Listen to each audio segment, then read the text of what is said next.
सभी को जय यीशु। इतवारी वचन साधना में आप सबों का स्वागत है। अपने स्वर्गारोहण के पहले प्रभु ने शिष्यों से कहा, मैं संसार के अंत तक सदा तुम्हारे साथ हूं।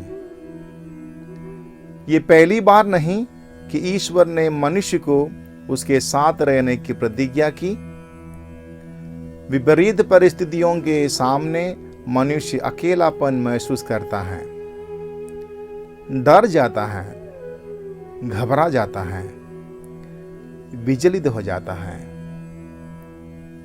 इसलिए करुणामय ईश्वर आश्वस्त करता है कि डरो मत, मैं तुम्हारे साथ हूं।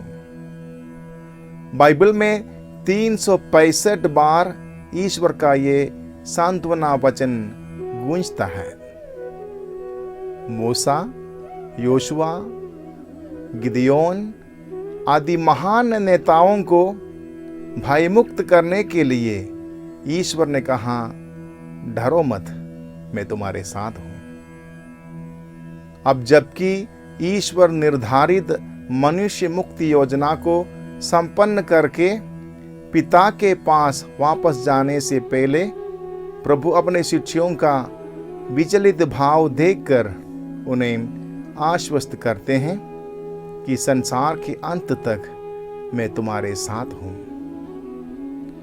यह प्रतिज्ञा केवल 12 शिष्यों या किसी व्यक्ति विशेष के लिए नहीं, बल्कि संसार के अंत तक के हर एक क्रिस्तीय विश्वासियों के लिए है।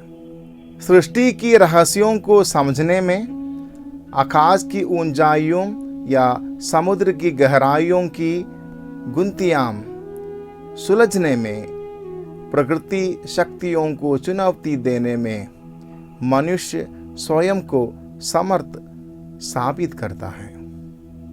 लेकिन भीतर ही भीतर वह भय एवं असुरक्षा अनुभव करता है। अज्ञात बीमारियों और अदृश्य प्रकृति शक्तियों उसके सामने वह स्वयं को निसहाय पाता है। तब ईश्वर कहता है, डरो मत। जीवन शैली बदलने तथा नए नए आविष्कारों को प्रोत्साहित करने का यही मौका है। लोग कहते हैं, जो डर गया वो मर गया। इसलिए ईश्वर कहता है, डरो मत। प्रतिज्ञा देश कानान के नजदीक तक इस्राएली जनता को पहुंचने के बाद वही कानान की सीमा पर मूसा की मृत्यु हो गई।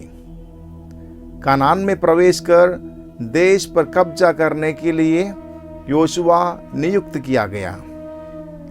ईश्वर ने उनसे कहा, यरदन नदी पार करो और उस देश में प्रवेश करो जिसे मैं इस्राएलियों को दे रहा हूं। जैसे मैं मूसा के साथ रहा, वैसे ही तुम्हारे साथ भी रहूंगा। मैं तुम्हारी सहायता करूंगा, तुम्हारा त्याग नहीं करूंगा। मूसा हो, योशुआ हो या और कोई, ईश्वर की योजना पूरी करने के लिए जो भी व्यक्ति नियुक्त किया जाता है, उसके साथ रहकर उसकी सहायता करने का वायदा ईश्वर करता है। बस एक ही शर्त है, जो नियम संहिता उसने मूसा द्वारा दी है, उसका सावधानी और निष्ठा से पालन करते रहो। इतिहास इसका साक्षी है कि जब तक इस्राएली जनता और उसके नेता ईश्वर के नियमों का पालन करने में उत्सुक रहे, तब तक ईश्वर के मुक्तिदायक सामीप्य का अनुभव उन्हें होता रहा और उनका देश सुरक्षित रहा। लेकिन जब लोगों ने उन नियमों की परवाह नहीं की, तो ईश्वर ने अपना शक्तिशाली दाहिना हाथ खींच लिया और परिणाम स्वरूप शत्रुओं ने उनका देश ही मिटा दिया और जनता को बंदी बनाकर परदेश ले गए।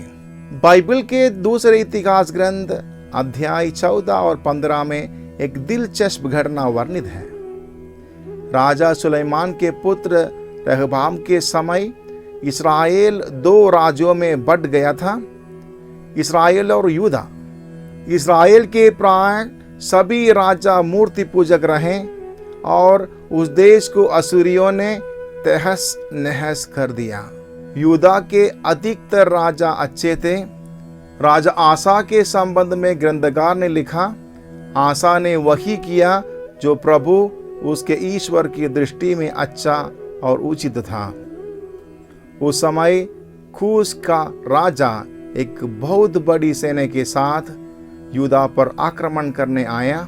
राजा आसा ईश्वर की सहायता मांगा और कूशियों का सामना करने निकला। कूशी राजा भारी नुकसान के साथ मैदान से भाग निकला। युद्ध से वापस आने वाले राजा आसा की अगवानी करके नबी अजरिया बोला, प्रभु आपके साथ होंगे यदि आप उसके साथ होंगे। यदि आप उसे ढूंढेंगे तो वह आपको मिलेगा।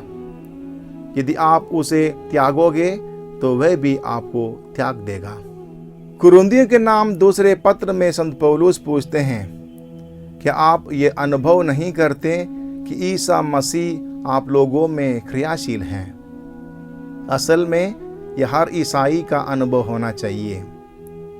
इस अनुभव का आधार ही हमने आज के सुसमाचार में प्रभु के अंतिम वचन के रूप में सुना, मैं संसार के अंत तक तुम्हारे साथ रहूंगा।